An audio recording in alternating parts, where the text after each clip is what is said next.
Hello everyone, আসসালামু আলাইকুম। চলে আসলাম আরেকটা ব্লগ ভিডিও নিয়ে, অ্যানাদার ব্লগ ভিডিও আমার। আহ, আজকে আমরা চলে আসলাম ঢাকার ব্যস্ততম অন্য একটা এলাকা, খিলগাঁও তালতলায়। আর এই মুহূর্তে আমরা তালতলায় দাঁড়িয়ে আছি। আমরা প্ল্যান করলাম যে আজকে একটু তালতলায় ঘুরবো। আমরা অলরেডি তালতলায় পৌঁছানোর পর এখন আমরা হারফিতে ঢুকলাম, হারফিতে এন্ট্রি করলাম।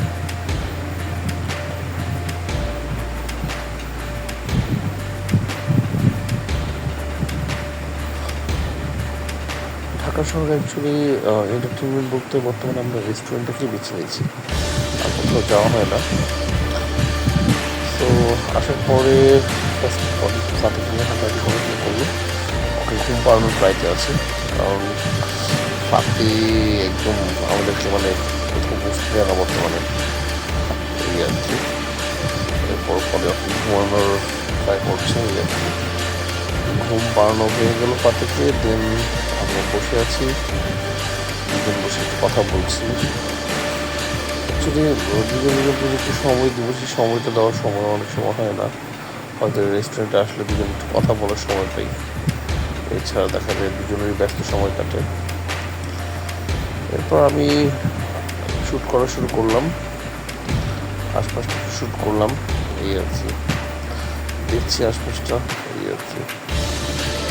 শ্যুটের মধ্যে বলতে চাই সেটা হলো যে বর্তমান লাইফস্টাইলটা কেমন যেন রোমান্টিক হয়ে গেছে। তবে আমরা রোমান্টিক লাইফে এখন জীবনযাপন করা শুরু করে দিয়েছি। হ্যাঁ, আমাদের মধ্যে সে আগের মতো আন্তরিকতা, ভালোবাসা, এগুলো যেন বর্তমানে কিছুই নেই। আমরা সবাই কেমন যেন যান্ত্রিক একটা রোবোটিক লাইফের মধ্যে আমরা সবাই আমাদের জীবনযাপন করছি। আমাদের মধ্যে যেমন আগের মতো যদি বলি মায়া, মহব্বত, ভালোবাসা এগুলো কমে গিয়েছে। সো এরপরে আমি চলে গেলাম খাবার অর্ডার করতে। খাবার অর্ডার করছি, অনেক বড় লাইনে দাঁড়ানো, সবাই বিজি, কি আর বলবো। ওই যে বললাম, ঢাকা শহরে বর্তমানে কেউ কাউকে পাশে দেখার, আপনার সামনে কী ঘটছে, আপনার পাশে কী হচ্ছে দেখার জন্য আমাদের কোনো সময়ই নেই, এমন একটা অবস্থা হয়ে গেছে।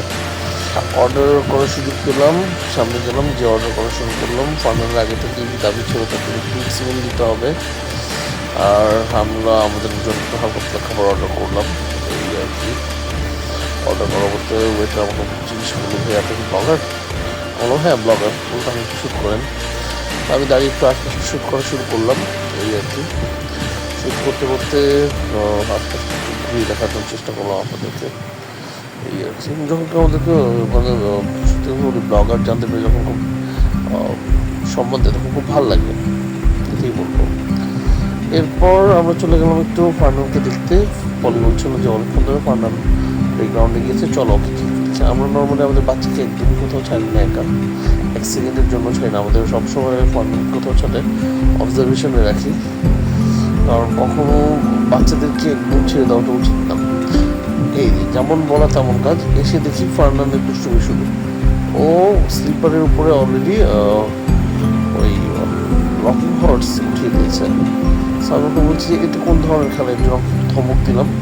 তো বললো যে বাবা আমি তো উঠিয়েছি একা, আমি না, অন্য বেবিরা উঠেছে। আপনি কী বলো, তুমি যদি রকিং হর্স দিয়ে স্লিপারে নামার চেষ্টা করো তুমি তো যে কোনো ধরনের ইনজুরি হতে পারো।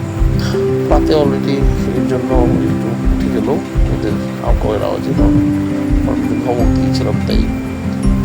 সো এমন সময়ে যদি বলি নামছাড় দেখাচ্ছে যে বাবা এই যে বেবি গার্লটা ও তো রকিং হর্স দিয়ে স্লিপার দিয়ে নেমেছে। আমার না, ও নেমেছে, এটা খুব অন্যায় কাজ করেছে, ও ব্যথা পেতে পারে, তুমিও ব্যথা পেতে পারো, দুজন বুঝিয়ে দিলাম। পুরো ফার্নান্ডা মেনে নিল। ফার্নান্ড এমনিতে খুব জেন্টলি এবং পোলাইট টাইপের ছেলে, নর্মাল দুষ্টুমি করে না। তো বাচ্চারা একজন দুষ্টুমি ছেলে আর যদি দুষ্টুমি করতেই পারে। আমি এটাই বলবো যে বাচ্চাদেরকে চোখে রাখা উচিত, দেখে রাখা উচিত। এরপর বসার পর আর কি ফুডের অপেক্ষায় আছি, ফুড কই কোথা লেগেছে।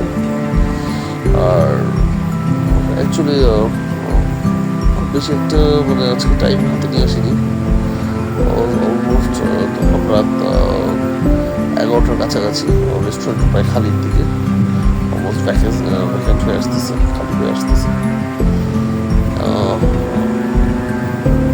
আমাদের ফুড অলমোস্ট এসে পড়লো, আর ফুড আসার পর ফাতে অলি সবাই আমরা বসে আছি ফুড এনজয় করার জন্য।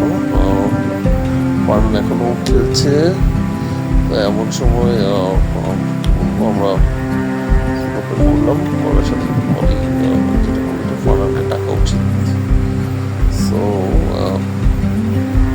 এই আর কি, ফারহান এখন আসেনি, অলি অলরেডি ফারহানকে ডাকার জন্য ইশারা করে দিচ্ছে যে আসো, ফারহান আসছে অলমোস্ট। এই আর কি, এখন আর কি বলবো, আর আজকে ব্লগের বিষয়টা লম্বা করতে চাচ্ছি না। আমাদের খাওয়া দাওয়া প্রায় শেষ, আমরা এখন যে যার মতো বাসার দিকে রওনা দিব, তাই চলে যাচ্ছি। টাটা, বাই বাই, আবার দেখা হবে নেক্সট কোনো ব্লগ ভিডিওতে। সবাই লাইক